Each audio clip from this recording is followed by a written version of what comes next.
URC Power Rankings, folks, for round number 2. URC has been a pretty interesting competition for the first opening couple of rounds. We've certainly had a few upsets. Some of the big guns are starting to make their way back for their teams. Obviously, the Springbok guys are still on Springbok duties. But yeah, it's been an interesting start to the competition. I haven't seen as much of it as I would have liked with my son. Being a bit crook over the weekend, and then the Rugby Championship kind of finishing up. I'm a little bit behind, but yeah, I've seen as much as I could.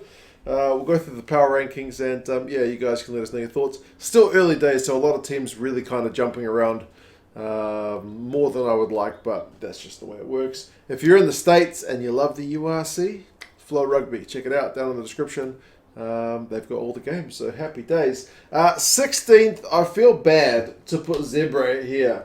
They are down 2 spots. Ultimately, it's 2 home losses, but against the Sharks and Leinster, 2 of the top teams from last season, it's hard. But they've not been given a flogging in either game, but it's still 2 home losses for them. So, and I kind of already had them with a wee kind of handicap from last year where they finished with such a poor record. But they seem like they're going to have a better season than last year, which is setting the bar pretty low. They lost 42-37 against the Sharks. They could have had the game with a late try being denied for an obstruction call, but yeah, if nothing else, there's reason to be optimistic for Zebre. Munster are an unexpected side to have here in 15th, but they are none from 2. I had them with a wee kind of buff from last year because they finished with a decent record, but that's evaporated with an away loss to the Dragons. Yeah, they've not looked the business, and they actually had some of their big guns back for this game as well. Tyke Byrne was there, Peter Imani was there, Zebre was there. Like, yeah, this is not an expected result. I mean, they scored a quick-fire double at the end of the first half in their 23-17 away loss to the Dragons, but yeah, none from 2. I've got them down 4 spots. I can't imagine they'll stay anywhere near that kind of territory, but yeah, kind of disappointing. Not where they wanted to be after 2 rounds, that is for certain. And 2 Irish teams in the bottom row, well, wonders never cease. Connacht, also with a none from 2 record, admittedly have had a bit of a harder run than Munster have had. Away to the Stormers, they lose at 38-15, the big talking point of that game being the Bundy Aki red card. These guys are 13-8 down at halftime, but then they lose Aki with a clean out to Sinatla's head, and it kind of all goes to custard from there. So down 2 spots for Connacht. They've played 2 of the top teams, so yeah, it's been a bit of a deep end start for Connacht, but it is another loss at the end of the day. And then the Scarlets, the first of the Welsh teams, winless, a draw and a loss for them. They lose at home to Ulster. Ulster are looking bloody good, but 55-39. They conceded a 14-point lead early on. They were leading 15-14 for a while.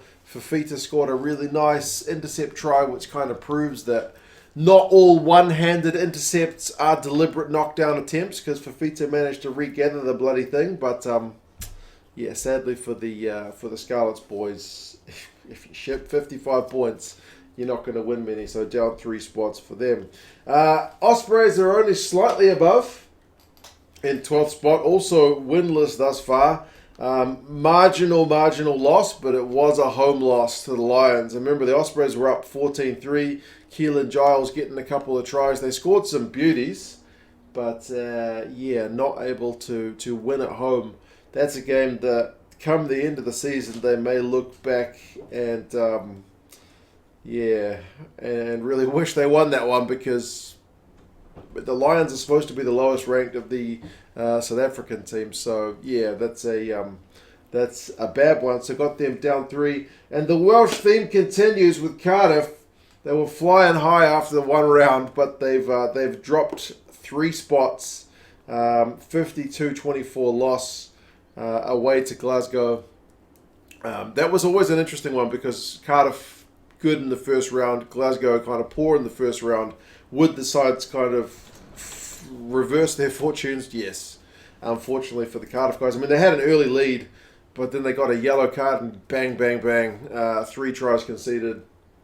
Tough day at the office, but they are 1 win, 1 loss now, so there's certainly been worse starts to the season. Speaking of Glasgow, bounced back pretty well from the flip side. Fraser Brown gets a couple of tries, the Ferguson boys get some tries. Bit of a try fest, and great home crowd, seemingly very vocal. So after a disappointing first round, it's good to see Glasgow bounce back. So they're up like 5 spots. And then Benetton continue the theme of teams who've had a reversal of fortunes from the first round. Really good in their first round. Always going to be a tough ask going away to Leinster and 42-10. That's a bit of a hiding. Not unexpected, I guess, entirely. But remember, Leinster weren't that sharp in round 1. So you thought maybe if Leinster are super rusty again and then Benetton can be on fire. No, not happening at all. So there is your bottom half. Top ranked of the Welsh teams, who would have thought? Dragons. And again, we're only 2 rounds in. So a win and a loss is a better record than the Scarlets and the Ospreys have got. And their win is certainly a more recent one than Cardiff have got. And it's over a pretty big fish, man. Munster.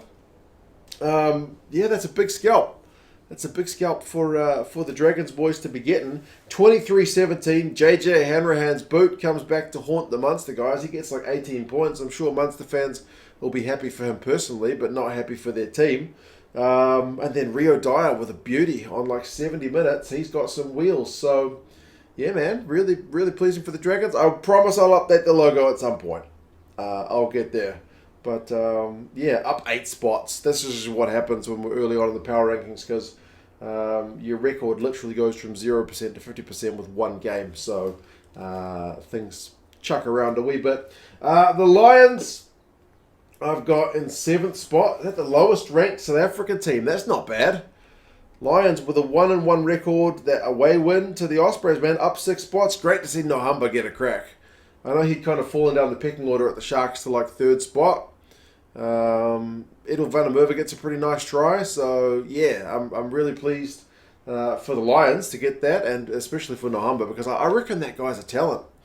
But for whatever reason, he fell down the pecking order, so for him to be starting the number 9 jersey for the Lions, I think that's a bit of good news. Edinburgh, unlucky. I've got them down 2 spots. Their record obviously shifts to 50-50 with their away loss to the Bulls. 33-31, but good effort, man. Pretty close. Could have won it at the death. Legit could have won it with that missed penalty. Darcy Graham getting a hat trick. One of the tries off the post. Penalty hits the post and Graham's the first guy to gather it. Like, that's why you chase kicks. Absolute commitment, especially seeing as they were really under the pump early. So, yeah.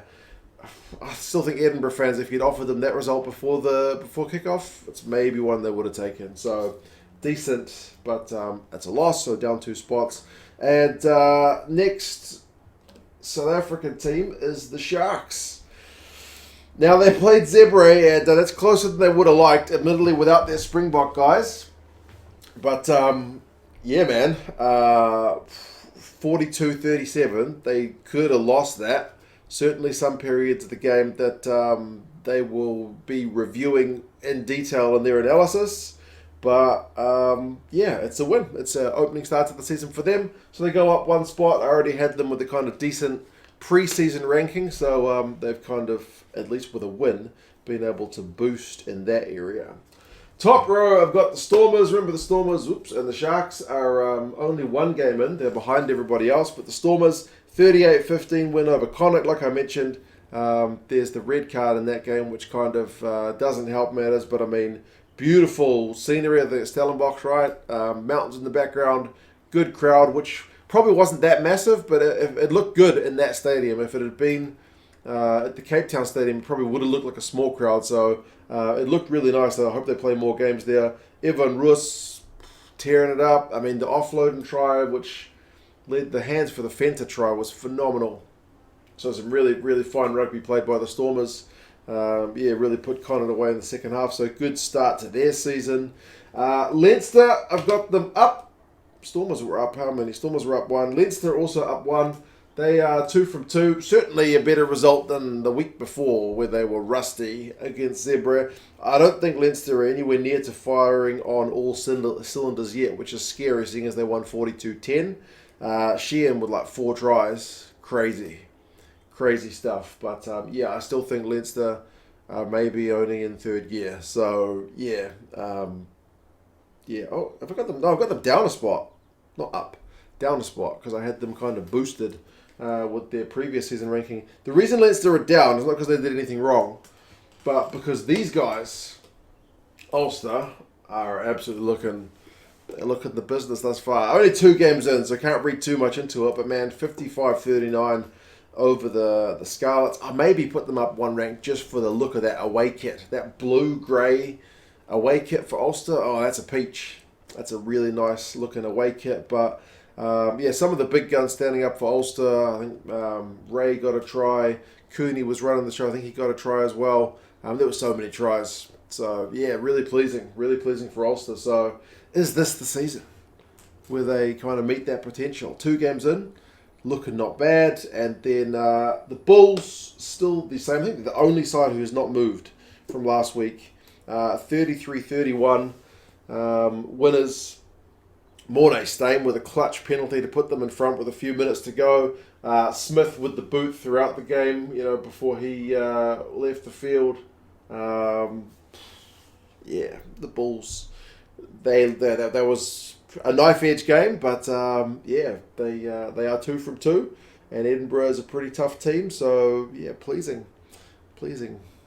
not convincing, but pleasing. So there you go. There's the power rankings for 2 rounds of the URC 2022-2023. I didn't hear my kids at all. They're both home and just down the room. So my daughter's got a bit of a sniffle and my son still reckons he's not 100%. So they can go back to school tomorrow. But well done, kids. Didn't hear them at all. Well done. You guys let me know your thoughts on the URC. Hopefully I can watch a few more games this coming weekend because I was, like I said, a bit disappointed that things just got a bit hectic and sickness and whatnot, so I missed out. But it's a fun competition thus far, and certainly some big upsets, which is what I love. I love the unpredictability. Anyway, you guys let me know your thoughts, and I will talk to you guys again soon. See you later.